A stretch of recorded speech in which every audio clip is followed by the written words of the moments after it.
They took my inheritance like I didn't exist. Like I wasn't the one who held Grandpa's hand while he died. So, I smiled, stayed quiet, and took everything they'd been working toward their whole life. Stay with me as I take you through the story of how I lost everything, and how I got it all back, piece by piece. And if it speaks to you, don't forget to show your support by liking, subscribing, and sharing with someone who needs to hear this. My name is Grace Whitmore. I'm 28, a full-time paralegal, and I practically lived at the hospital during my Grandpa Thomas's final days. He was more than family. He was the only one who ever made me feel safe. While my Aunt Sharon and her daughter Mallory were off hosting brunches and vacationing, I was helping Grandpa eat, bathe, and sleep. I'd read him the news, play his favorite old songs, and sometimes just sit with him when he didn't want to be alone. He told me often, "You'll be taken care of, Grace." I've made sure of it. So when he passed, I was heartbroken. But I held on to the comfort that he'd kept his word. The day of the will reading came. I sat quietly in the lawyer's office, waiting. Sharon walked in with her usual cloud of expensive perfume, Mallory in tow with her fake sympathy smile. I didn't speak to them. I didn't need to. I just wanted closure. But when the lawyer started reading, my stomach dropped. The house. To Sharon. The retirement fund. Split between Sharon and Mallory. Grandpa's stock portfolio, savings account, even his old Buick. All theirs. My name wasn't even mentioned. I remember the lawyer saying, a revised will was submitted a few weeks before his passing. He flipped through the pages like it was routine. Like this wasn't destroying me. I asked to see the original. He said it was replaced and that this new will was final. Sharon gave me this smug look like she'd won a prize. Mallory didn't even pretend to look sad. I wanted to scream, but I didn't. I just sat there, stunned. How could this happen? I was with him every day. He never said anything about changing the will. In fact, he'd made promises. Real ones. So what changed? I walked out of that office with nothing, not even a keepsake. And yet, something didn't feel right. My gut told me this wasn't just a sad misunderstanding. I went home, shut the door, and cried like a child. But then I remembered something Grandpa told me. He said there was a box. A box for me. I hadn't seen it. I hadn't even thought about it until that night. That's when the fire inside me started. I didn't know how yet, but I knew I was going to find the truth. And when I did, they would wish they had just left me my name in that. I felt like I was floating outside my own body. After the will reading, nothing felt real anymore. One moment I was Grandpa's closest companion, the one he trusted and loved. The next, I was invisible. No inheritance, no explanation, no justice. Just gone. The days after his passing were the worst. I couldn't sleep, couldn't focus at work. The apartment bills were piling up, and my paycheck barely covered groceries. I used to believe that hard work and loyalty mattered, that being there for someone in their final moments would mean something. But now I just felt like a fool. My mind kept playing scenes over and over, me helping Grandpa into bed, holding his hand through the pain, hearing him whisper, "You'll be okay, sweetheart." I've made sure of it. I clung to those words like a lifeline. But where was that safety he promised? Why had he changed the will? Or had he? One night, I sat on my bed with Grandpa's old wool sweater clutched to my chest, tears soaking into the fabric. And then a memory surfaced, faint but sharp. Grandpa had once mentioned a small lockbox he kept in his study closet. He'd told me, "When I'm gone, that box is yours. Everything in it is for you." I hadn't seen it since the funeral. I never thought to look for it. The next morning, I drove to Grandpa's house. Sharon and Mallory were already living there, acting like they'd always belonged. Mallory waved at me from the driveway like we were old friends. I could barely fake a smile back. Inside, the house had changed. Grandpa's framed pictures had been taken down, replaced with cheap modern art and tacky vases. His recliner was gone. It hurt to see his life erased so fast. I pretended I had come to pick up a few old things. Sharon was polite but distant, already sipping wine like it was a weekend retreat. I made my way to the study, but the closet was empty. No lockbox. No trace of it.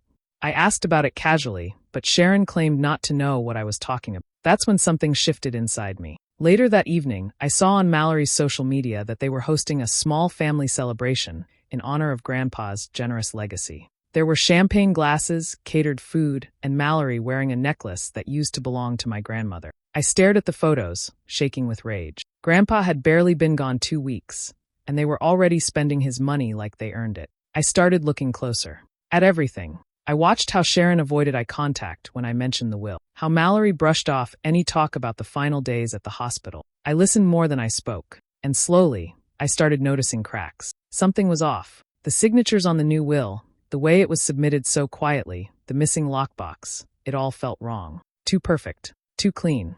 I was done being quiet. Done being sad. If they thought I would just disappear, they were wrong. I was going to find the truth, and when I did, they wouldn't see it coming. I knew I couldn't confront Sharon or Mallory head-on. They were too smug, too sure that no one would question them. But they didn't know what I did for a living. I wasn't just some grieving granddaughter. I was a paralegal. I knew how documents were supposed to look, how they were supposed to be filed, and I knew how to dig without leaving footprints. So I started slow. During my lunch breaks and evenings, I began requesting public record. I had access to certain legal databases through work, and I used them carefully. I didn't want anyone knowing what I was doing, not yet. I started with the will. The revised version had been filed 3 weeks before Grandpa passed away. That was already suspicious to me, because at that point, he was in and out of consciousness most days. He could barely sign his name on hospital forms, let alone read and revise an entire legal document. I pulled up the signature from the new will and compared it to older forms Grandpa had signed over the year. It wasn't just different. It was wrong. The loops, the pressure, the angle, none of it matched. I printed copies and laid them side by side. The new signature looked rushed and shaky, but it didn't match his actual handwriting, even at his weakest. That's when I noticed the notary's stamp. Notarized by James Preston, it said. My heart stopped for a second. Jim Preston? I knew that name. He was an old friend of Grandpa's, used to attend family BBQs when I was a kid. But I also remembered something else. He'd moved to Arizona last year. Why would he notarize a will in New York if he didn't even live here anymore? I found his LinkedIn. Sure enough, he'd taken a job with a law firm in Phoenix 10 months earlier. I checked the state notary registry. His New York license had expired 6 months ago. So how did he legally notarize a will that was filed just 3 weeks before Grandpa's death? He didn't. He couldn't. It was a fake. That was my first real piece of evidence. But I didn't stop there. Next, I looked into Grandpa's retirement fund. Sharon had gotten full access to his finances through power of attorney before he died, supposedly to help with bills. I checked the transfer history through what I could access, and that's when things got worse. There were large wire transfers made just days after Grandpa's funeral. Tens of thousands of dollars moved into an account under Sharon's name. Then, a week later, even larger amounts moved again, this time to a foreign bank. Cayman Islands. My stomach turned. This wasn't just greed. It was fraud. Criminal fraud. I didn't know exactly how far they were willing to go, but I was starting to see it clearly. Sharon and Mallory had planned this. They waited until Grandpa was at his weakest, changed the will, covered their tracks, and immediately started moving his money. And they thought no one would notice. But I noticed. I saved every document, every screenshot, every date. I bought a locked USB drive and backed up everything I found. I even printed copies and hid them in my closet in case anything ever went missing. I was careful, patient, quiet, because I knew something they didn't. They had stolen my inheritance with lies and forged papers. But I had something they'd never expect. Proof. A week after finding the inconsistencies and tracking the money trail, I decided it was time to play a different game. I needed to see what else Sharon was hiding, and I needed to get into that house. So, I called her up and put on my best sweet niece voice. Hi, Aunt Sharon. I just wanted to say thank you again for handling everything after Grandpa passed. I know it wasn't easy. She sounded surprised, but also smug. Oh, Grace. That's so kind. Why don't you stop by this weekend? We'll have tea. I'd love to catch up. Exactly what I wanted. On Saturday, I put on a floral dress, brought a pie from the local bakery, and smiled like I hadn't spent the last few weeks uncovering her fraud. When I arrived, Mallory was there too, lounging on the patio like a queen. They both greeted me with that fake warmth I'd grown used to. We chatted over tea and cookies. I asked questions that sounded casual, but were very deliberate. It must have been so stressful handling Grandpa's stuff. Did he leave behind a lot of paperwork? Sharon rolled her eyes and said, he kept everything. You should have seen his garage, boxes and boxes of junk. Junk, huh? That told me exactly where I needed to look. After about an hour, I faked a restroom trip and made a quiet detour. I walked through the hallway, heart pounding, and slipped into the garage. It was cluttered and dusty, filled with old tools, bins, and stacked boxes. I scanned the shelves quickly and carefully, looking for something out of place. Then I saw it. A small metal lockbox, tucked behind a crate of gardening tools, half covered in a towel. My fingers trembled as I pulled it out. It was old, scratched, and locked, but I didn't need the key. I had bolt cutters at home. I shoved it into my large tote bag, zipped it up, and returned to the kitchen like nothing had happened. I should head out, I said with a smile. Thanks for the tea. Really? They waved goodbye, completely unaware that I'd just stolen their biggest secret. Back home, I wasted no time. I cut the lock off the box and slowly lifted the lid. Inside, I found a folded envelope with my name on it. I opened it and immediately recognized Grandpa's handwriting. "Grace," it read. "If you're reading this, it means I was right about Sharon. This is my true will signed and dated. I also recorded some things I need you to hear." Below the letter was a crisp, original copy of a will, completely different from the one that had been filed. And under that, a small USB drive labeled, "For Grace." I held it in my hands, speechless. This was it. The proof. Not just of fraud, but of what Grandpa really wanted. But I couldn't rush it.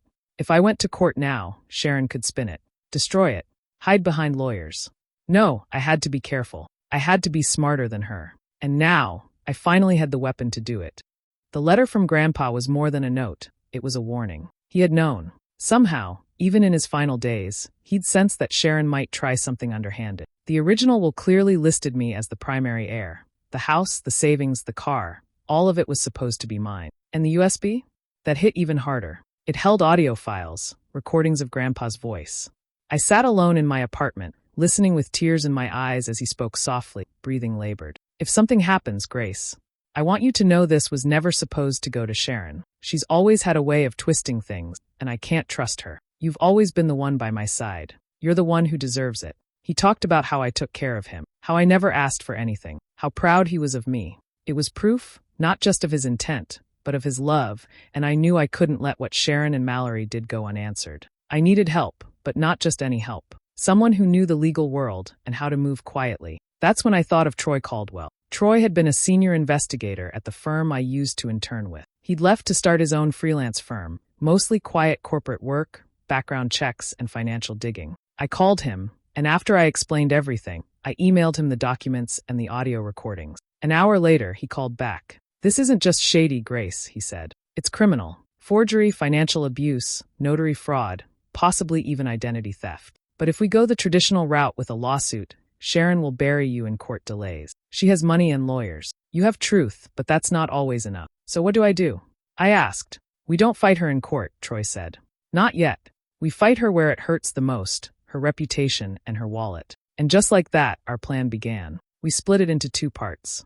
First, exposure. The world needed to know who Sharon and Mallory really were. Not just within the family, but in the community, where Sharon sat on boards and Mallory ran her real estate business. Second, financial destruction. We knew Sharon had moved Grandpa's retirement money off. Troy was already building a trail. He had contacts in the financial world, people who could quietly report the suspicious activity to the IRS and banking regulators.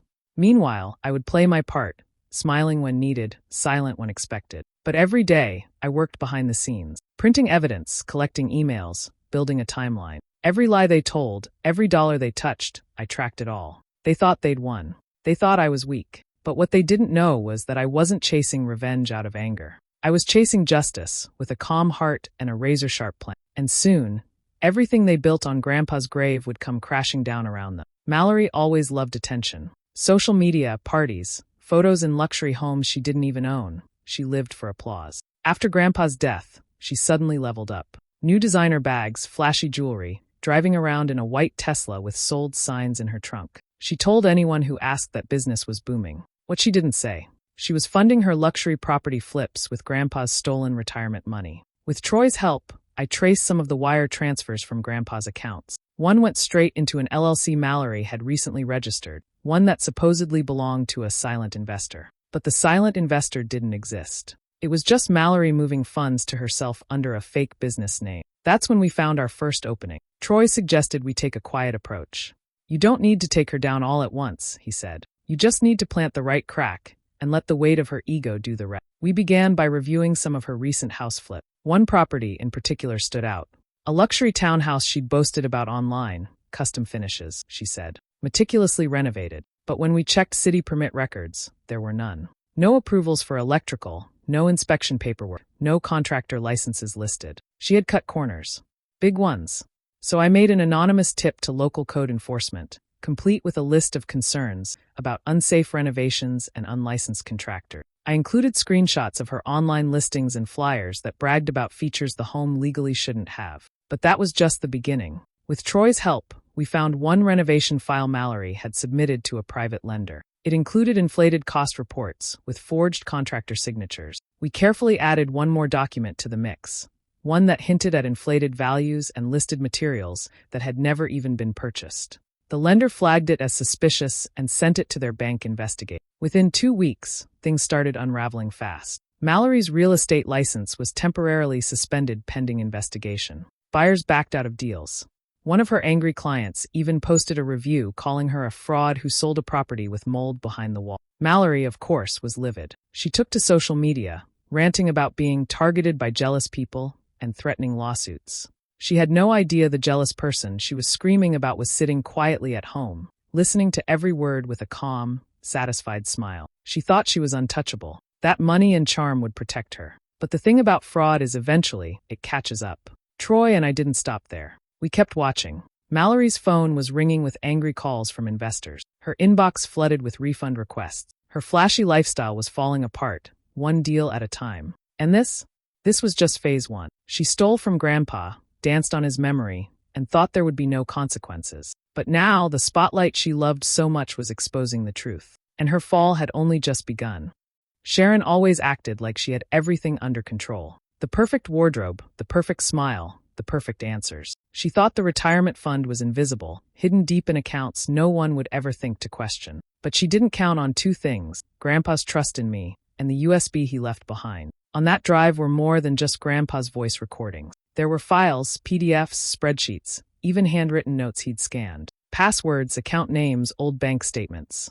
At first glance, they looked like just his personal record. But as I dug deeper, patterns began to emerge. Troy and I started mapping everything out. We used secure tracing software to follow the money from Grandpa's retirement account. Some transfers went into Sharon's personal bank account. Others were funneled through a shell company, Whitmore Consulting, a business that didn't actually exist. Then came the offshore wires. Large amounts transferred to a bank in the Cayman Islands. The transactions were spaced out to avoid triggering automatic red flags, but it was all there. This is classic financial abuse, Troy said. And if she didn't declare those offshore accounts, it's also tax fraud. Big time. We gathered everything, dates, amounts, emails, even Sharon's digital signature on authorization form. We didn't just find one mistake. We built an entire timeline of deliberate, calculated theft. But the goal wasn't just to confront her. Not yet.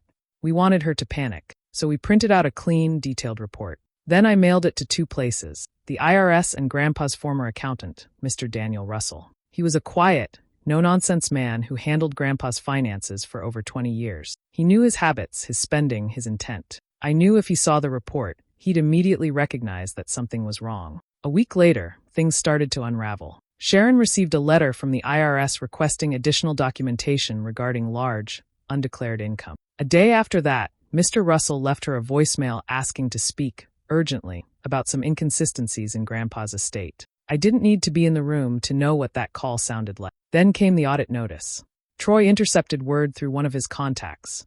Sharon was under review for potential tax fraud and elder financial exploitation. She was reportedly shocked and confused, claiming everything had been handled by the book. But the book was forged, and now the lies were piling up faster than she could manage. Her carefully crafted world started tilting. Lawyers got involved. She tried calling Mallory, but Mallory was too busy dealing with her suspended license to offer help. Sharon's panic was no longer behind closed doors. It showed in her voice, her rushed emails, the sudden quiet from her end of the family group chat. And I just watched. Silently, carefully. She thought the money was hidden. She thought she was untouchable. But the truth was right there all along, buried in Grandpa's files, left behind not by accident, but by design. He trusted me to find it. And now, Sharon couldn't hide from what she did. She wasn't just losing the money. She was losing everything. The Whitmore Memorial Brunch was an annual tradition. Every year, the extended family gathered to celebrate legacy, over catered eggs and champagne. This time it felt hollow.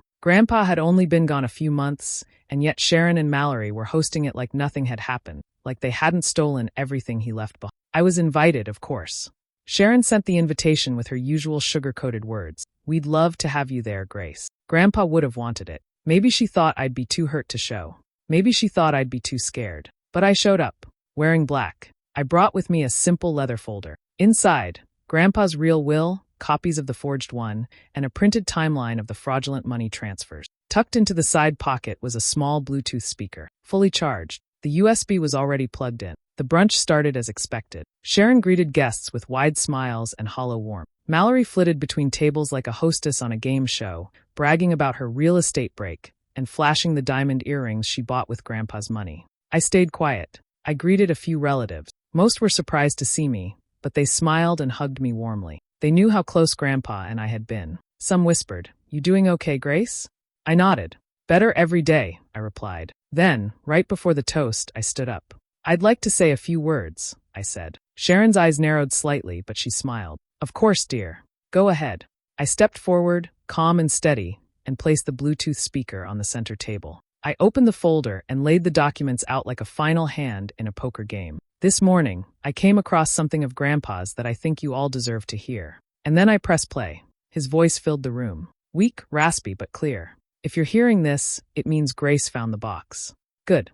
I'm proud of you, sweetheart. You were always the one who stood by me. I want this family to know the truth. I did not change my will. I did not give everything to Sharon and Mallory. That was never my wish." The room went silent. Plates stopped clinking. Sharon's face went pale. Mallory froze mid-step with a flute of champagne in her hand. "I've left a copy of the original will, and the passwords Grace needs to prove it. If this reaches you, it means someone's been dishonest. And I trust Grace to set things right." Gasps spread through the room. Cousins looked at each other. Uncle Richard whispered something to his wife. Sharon stood up, stuttering. "That recording, that's fake, she's manipulating." But no one was listening to her anymore. I closed the folder, picked up the speaker, and calmly looked around the room. "I just thought you all deserved to know the truth. Have a good brunch." And with that, I walked out. Behind me, reputations crumbled. In front of me, the path to justice was wide open. The day after the brunch, everything moved fast. Troy and I filed the official petition to reopen the estate case, attaching the original will, Grandpa's handwritten letter, and a transcript of the audio recording. We didn't even need to explain the forged signature in detail. The notary's expired license and the financial trail were more than enough to raise every red flag in the book. Within 2 weeks, a court hearing was scheduled. Sharon and Mallory tried to delay. Their lawyers requested extensions, claimed the documents were fabricated, even tried to throw out the USB recording. But the evidence was solid, airtight. Grandpa's voice, the dates, the matching handwriting, it was all undeniable. The judge didn't need long to see through the lies. Their last move was desperation. They offered a quiet settlement. They wanted everything to go away before the media or local business groups caught wind. Sharon, once so composed, now looked hollow. Mallory, who once couldn't stop bragging about her success, barely said a word in court. Their empire was crumbling, and they knew it. Troy and I considered the offer. We knew dragging the case further might satisfy a certain kind of justice, but it would also drag out Grandpa's memory into a messier. And I didn't want that. I didn't need to watch them punished. I just wanted what he meant for me to have, what I had earned. So we agreed to a settlement, with one condition. I would receive everything Grandpa originally left to me. No compromises, no partial shares. And that's what I got. The house was signed over to me. The account holding the remaining retirement funds was transferred, minus what Mallory had already squandered. I got the Buick too, his favorite old car, still smelling faintly of peppermint and engine oil. I even recovered a few keepsakes I thought were lost. The old leather photo album, his veteran's medal, and the blanket Grandma had knitted years ago. Sharon's assets were frozen during a separate investigation for tax fraud. Her reputation as a respected community board member vanished overnight. Mallory filed for bankruptcy 2 months later after losing her license and being dropped by every investor she'd ever worked with. And me? I didn't smile in court when the judge confirmed the settlement. I didn't need to. I just walked out of the courtroom quietly, holding the keys to Grandpa's house in my hand, and stepped into a life I had fought for. Not because I wanted revenge, but because I wanted peace. When I pulled into the driveway of the house I grew up visiting, I sat in the Buick for a long time. The garden was overgrown. The paint on the porch was peeling. But it was mine. It was his. And now, finally, it felt right again. I didn't win by shouting. I won by staying calm, staying focused, and using the truth like a scalpel. They thought they could erase me. But I was never gone. I was just waiting. The house was quiet when I unlocked the door. The kind of silence that wraps around you, not empty but full of memories. Dust danced in the sunlight pouring through the front windows. Everything was still, waiting. It had been months since the court settlement. Sharon and Mallory had vanished from everyone's radar, swallowed by lawsuits and shame. And me? I'd stayed focused. I paid off my debts, transferred the house into my name, and took some time away from work. But now, standing here again, back where everything started, it finally felt real. I walked through each room slowly, letting the memories rise. Grandpa's favorite chair was still in the living room. I'd had it cleaned but left the old knit blanket folded over the back, just like he always kept it. I framed the letter he wrote me and placed it on the mantel. Next to it, a small photo of us in the garden, his hands dirty, mine holding a sunflower as big as my head. I couldn't help but smile. The garden had taken time. Weeks of pulling weeds, tilling soil, replacing broken flower beds. But it was worth it.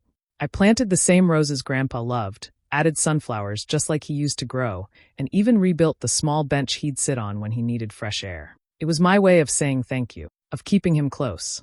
Every part of this house told a story. It wasn't just about the money or the estate. It was about preserving the love and care Grandpa had given me. The home he built, the trust he had in me, the lessons he passed down when no one else was paying attention. They had tried to erase me, tried to steal not just my inheritance, but my place in his life. What they didn't understand was that no amount of money could buy what I had with him. Justice didn't come from revenge. It came from the quiet, steady work of truth, of finding the proof, of refusing to let them win through lies. They had everything: connections, wealth, fake charm. But I had something stronger, something real.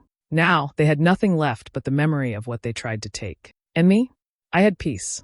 That evening, I made tea and sat in Grandpa's old rocker on the porch. The wind moved gently through the garden, carrying the smell of fresh soil and blooming flowers. I closed my eyes and listened to the sounds of home. For the first time in a long while, there was no tension in my chest. No anger buzzing beneath the surface. Just stillness. This wasn't just the end of a fight. It was the beginning of something new. And I knew, without a doubt, Grandpa would have been proud. What would you have done if you were in Grace's shoes? Walked away quietly or fought for the truth like she did? Let me know your thoughts in the comments below. And if these kinds of stories speak to you, make sure to hit that subscribe button and turn on the bell so you're always the first to hear the next one.